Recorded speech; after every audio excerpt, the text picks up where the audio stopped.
ये सूक्ष्म जगत का मामला है, इसमें ये भाव से चलता है। भाव से ही आप ईश्वर से जुड़ जाते हैं तुरंत। ऐसे ही भाव से आप तुरंत, आपका डीएनए का जो ऊर्जा पथ है सामने वाले से जुड़ जाता है, जिससे आप बहुत अटैच होते हैं। जैसे कोई जानवर होता है पालतू, तो पालतू जानवर से डीएनए आपका जुड़ जाता है ऊर्जा पथ, उसके ऊर्जा पथ से। अक्सर आपने देखा होगा वो प्यार करता है, कमज़ोर होता है, छोटा होता है।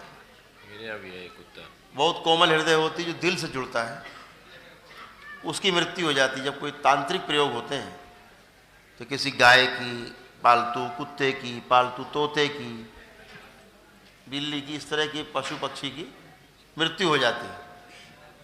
क्यों हो जाती है? इसी वजह से होती कि आपको बहुत चाहता है। और जब आप पर कोई इस प्रकार के तामसिक प्रयोग होते हैं, कोई अविचारिक प्रयोग होते हैं, कोई अविचारिक क्रिया होती है, तो वो अपने ऊपर ले लेता है, क्योंकि आपके डीएनए ऊर्जा पथ में जुड़ा होता है, वो आपसे अटैच होता है। आप भी उसे प्यार करते हो, वो भी आपको प्यार करता है, तो दोनों का ऊर्जा पथ जुड़ जाता है, एक हो जाता है। वो कमज़ोर पड़ता है तो सबसे पहले वही, क्योंकि दिल से वो चाह रहा आपको, एकदम पूरा समर्पित, तो भाव से ही चलता है। कोई मकान आप सुनते होंगे कि ये मकान जब से हमने लिया तब से हम बर्बाद हो गए, ये ज़मीन खरीदी हम बर्बाद हो गए, या वो ज़मीन खरीदी हमारा बड़ा बढ़ गया काम। तो उस संपत्ति का, चाहे वह चल संपत्ति हो, बोले गाड़ी खरीदी तब से जो है बर्बाद हो गए, बोले एक गाड़ी खरीदी 10 गाड़ी बन गई। तो उसका जो ऊर्जा पथ है, उसका जो ऑरा है बेजान वस्तु का, आपके ऊर्जा पथ से, डीएनए के ऊर्जा पथ से जुड़ जाता है। उसका असर आप में आता ही आता है, और उसका लाभ या हानि हमें होती है। इसको हमेशा ध्यान रखना है। आप कभी देखते होंगे, कभी किसी व्यक्ति से मिलकर आपको बहुत खुशी होती है, लगता उठे नहीं, और किसी के पास बैठने की इच्छा नहीं होती, लगता है यार ये कहाँ से दिख गया सुबह सुबह। रास्ता बचाते हो आप, इधर उधर करते हो, अनमैच। डीएनए का खेल बहुत पुराना है। हमारा जो वंश परंपरा का है, जो कुल हमारा जो रक्त है, जो रक्त के संबंध हैं, वो बहुत पुराने हैं। और ये परंपरा हमारे ऋषि मुनियों ने हजारों वर्ष पहले खोजी, हजारों वर्ष पहले। एक ही कुल में शादी होने की परंपरा नहीं है, अलग डीएनए में किया करने की, गोत्र ना मिले, गोत्र तक की व्यवस्था की गई। गोत्र बहुत बड़ा हो गया, कुल हो गया पूरा। परिवार कई मिल करके खानदान, कई खानदान मिलके पूरा कुल बनता है। तो ये व्यवस्था की गई कि गोत्र भी न मिलने पाए, अलग अलग दूर का रक्त लड़का और लड़की का मिला, पति पत्नी बने, उनसे पैदा होने वाली जो संतान है स्वस्थ होती है, कुशाग्र बुद्धि होती है, दोनों चीज। नजदीकी संबंध वाला व्यक्ति, खासतौर से एक ही रक्त में पति पत्नी बन जाने वाले लोग, बच्चे पैदा होते हैं या तो अपंग होंगे या बुद्धिहीन होंगे। आप देखिए एक मजहब है, उसमें आपस में शादी करते हैं, भाई बहन, चाचा फूफा और मौसी, लड़के में शादी लड़के में कर लेते हैं, बुद्धिहीन है, बर्बर है, उन्हें कुछ नहीं समझ में आता, अपने लोगों को मार के उनको सुकून मिलता। इतिहास गवाह है, इतिहास गवाह है। तो या अपंग होगा, अनपढ़ होगा, गंवार टाइप का होगा बहुत, और जल्दी रोगी होगा। उस मजहब के लोग देखिए आपको रोगी मिलेंगे बहुत आपको। थोड़ी सी उम्र हुई हो, खो खो खो खो खो खो करते बैठे मिलेंगे दरवाजे पे, हैं? तो ये इसी कारण से होता है कि नजदीकी रक्त के संबंधी होते हैं, कुशाग्र बुद्धि नहीं होती। चालूबंदी कर गए, कुशाग्र बुद्धि नहीं। तो इसको समझना है। भगवान श्री कृष्ण का रातों रात अगर डीएनए का ऊर्जा पथ नहीं बदला जाता तो भगवान श्री कृष्ण भी पैदा हुए थे, उनकी भी हत्या हो जाती।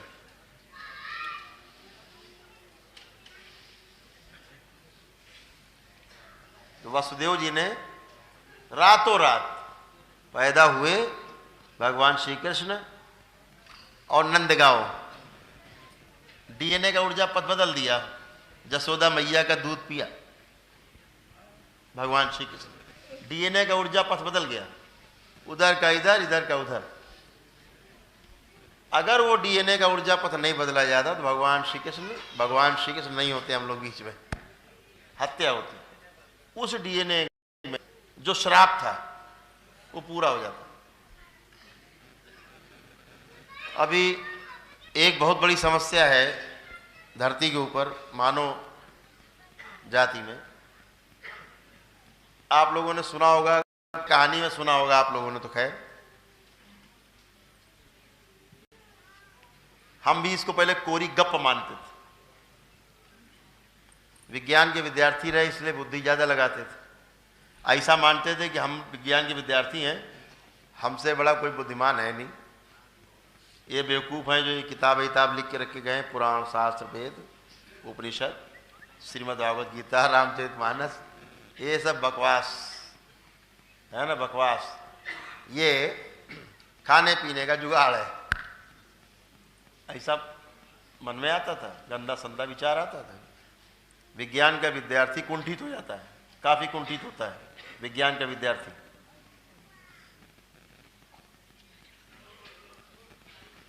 अवधारणा बना लेता है गहरी, गलत अवधारणा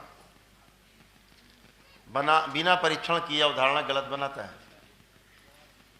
जब तक आप परीक्षण न कर ले किसी चीज का, तब तक किसी निष्कर्ष पे नहीं पहुंचना चाहिए।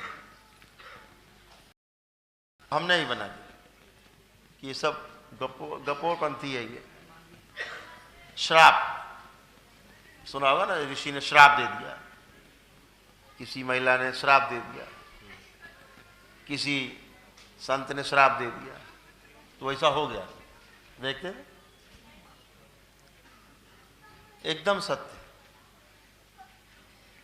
रोज देखते हैं। यहां बहुत से ऐसे लोग आते हैं, गरीब लोग आते हैं, श्राप ग्रस्त हैं, ठीक नहीं होते। 7 नहीं 700 हवन कर लो, जब तक मुक्त नहीं होंगे तब तक कटता नहीं भोग। तो फिर हमें बताना पड़ता है कि भाई आपको, बड़ा संकोच करके हम बताते हैं। उससे पूछते क्या करते हो, क्या रोजी रोटी क्या है, कैसे कमाते खाते हो, देख लेते हैं कि ठीक ये मजबूत आदमी है, तब उससे हम कहते हैं भाई तुम ये वाला पाठ इस तरह करके घर में करा लेना, ब्राह्मणों से जो तुम्हारे परिचित में हो उनसे करा लेना। और मैं देखता हूँ गरीब व्यक्ति, अब उससे मुझे कहने में भी संकोच होता है, मन मसोस के अंदर अंदर रह जाते, अंदर से मन महसूस के रह जाते। श्राप से मुक्त करने की तमाम दैत्य और दानव आते हैं जो काला जादू बंधे रहते हैं, वरदानी होते हैं।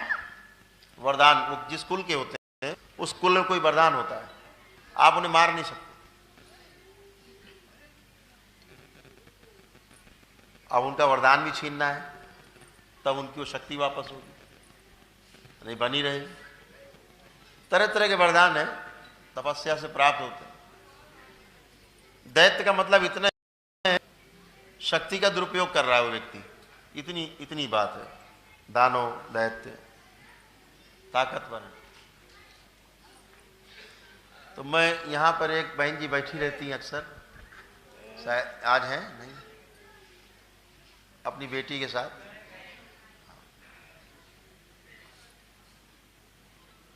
तो अब मैं उनको, वो काफ़ी कमज़ोर हैं, अब वो तड़पती भी रहती थी।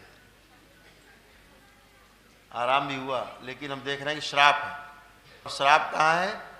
मायके का भी श्राप है और ससुराल का भी श्राप है, दोनों जगह श्रापग्रस्त है। वो ठीक नहीं हो सकती। कैसे कैसे करके उन्होंने अपने हवन वगैरह किए होंगे। अब हम देखते हैं कि वो मुश्किल काम हो गया। तो बहुत बार उन्होंने कहा, 20-25 बार कहा। तो एक दिन हमने कहा, बहन जी कैसे बताएं हम आपको कि आप श्रापग्रस्त हो और आप कमजोर भी हो, हम पता है कि आप नहीं कर सकते उसका। करना क्या होगा? तो हमने बताया कि भाई आपका जो श्राप है, अगर 3 रुद्राभिषेक आप लगातार करोगे आप इस श्राप से मुक्त हो जाओ। तो उनका हम कोशिश करेंगे, है तो नहीं पैसा मेरे पास। मुझको अंदर से रोज ये बात प्रार्थना करते थे दरबार से कि कैसे हो कैसे हो, इससे कैसे निजात पाई जाए। तो इस बार उम्मीद है कि परम पूजनी बाबा जी के जन्म दिवस पर इस ब्रह्मांड की दिव्य शक्तियां इस दरबार को जरूर ऐसी शक्ति प्रदान करेंगे। बाबा माता के जन्मदिन में कोई गिफ्ट जरूर देंगे कि श्राप मुक्त करने की और दैत्यों से वरदान छीनने की शक्ति दरबार को प्राप्त हो जाएगी। किताबों में पढ़ते थे, अब प्रैक्टिकल में देखते हैं। पहले पढ़ते थे कि वो सूर्यदेव आए और उन्होंने फला को ये शक्ति प्रदान कर दी, फला ऋषि ने फला को ये शक्ति प्रदान कर दी। परशुराम जी ने भगवान श्री कृष्ण को चक्र सुदर्शन शक्ति दी। परशुराम जी ने, भगवान परशुराम ने इनको ये शक्ति दी, उनको वो शक्ति दी। अर्जुन स्वर्ग गए थे, इंद्र ने अपनी ये शक्ति दी। ऐसे सुनते तो हम हंसते थे, यार ये क्या पागलपन लिखा है। इस देश के ब्राह्मणों के पास और कोई काम था नहीं गप्पे लिखने के अलावा। ये बताओ, किताब में लिख डाला गप। अरे ऐसे कैसे कोई शक्ति किसी को कोई दे देगा यार? अगर कोई शक्ति है भी तो अपने पास रहेगी। आज देखता हूं कि वेद, पुराण, शास्त्र, उपनिषद, श्रीमद् भागवत गीता हो, चाहे श्री रामचरितमानस हो, जितने भी ग्रंथ लिखे गए महापुरुषों द्वारा, एक एक वाक्य ब्रह्म वाक्य है, कुछ भी गलत नहीं, एकदम सत्य है।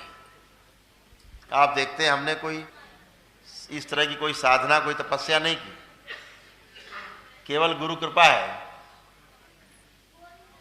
कि उन्होंने वो शक्तियां बाबा और माँ ने प्रदान कर रखी है। जैसे चुंबक में लोहा चिपक जाता है, तो गुरु को समझिए चुंबक, शिष्य को समझिए लोहा। चुंबक में चिपका दो, थोड़ी देर बाद उस लोहे में भी लोहा चिपक जाता है, चुंबक के गुण आ जाते हैं, ऐसे शक्ति ट्रांसफर हो जाती है। तो ऐसे शक्तियां, दिव्य शक्तियां एक दूसरे को मौका पड़ने पर, जितने भी देव पुरुष हैं, माताएं हैं, वो प्रदान करती हैं और लोक कल्याण के लिए ये शक्तियां काम करती हैं।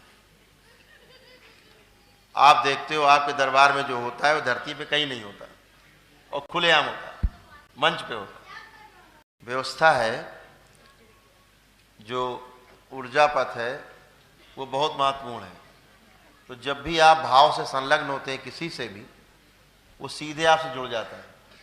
चाहे आप ध्यान की अवस्था में हो, चाहे आप किसी से आंख खोल के किसी को देख रहे हो, तो भी किसी के बारे में अच्छा या बुरा सोचते हैं, तो भी आप किसी व्यक्ति के बारे में बुरा बुरा सोचो, एक महीने कितना अच्छा आपका मित्र हो, 1 महीने बाद आपको आपके खिलाफ सोचता मिलेगा।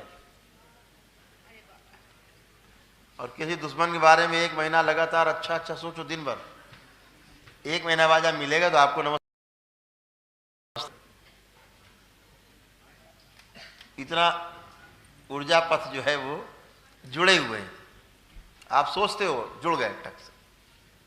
आप देखते हो कि जो दूषित गुरु परंपराएं हैं, लोग सामने आते हैं, कितना बुरा तड़पते हैं। हम गुरु परंपरा से तोड़ के परिवार की परंपरा में जोड़ते हैं, आदमी स्वस्थ। और जरा से तो अपने गुरु परंपरा ध्यान करो, ध्यान करते फिर तड़पने लगते। इतना खतरनाक। यही होता था जब शुरू में आदमी गृहस्थ जीवन त्यागता था, संन्यास लेता था, वानप्रस्थी के बाद चौथे आश्रम में प्रवेश करता था, वर्णाश्रम, चौथे आश्रम में। तो ये सोच के जाता था कि ऋषि मुनियों का ये जो डीएनए का ऊर्जा पथ ये शुद्ध है, भावपथ।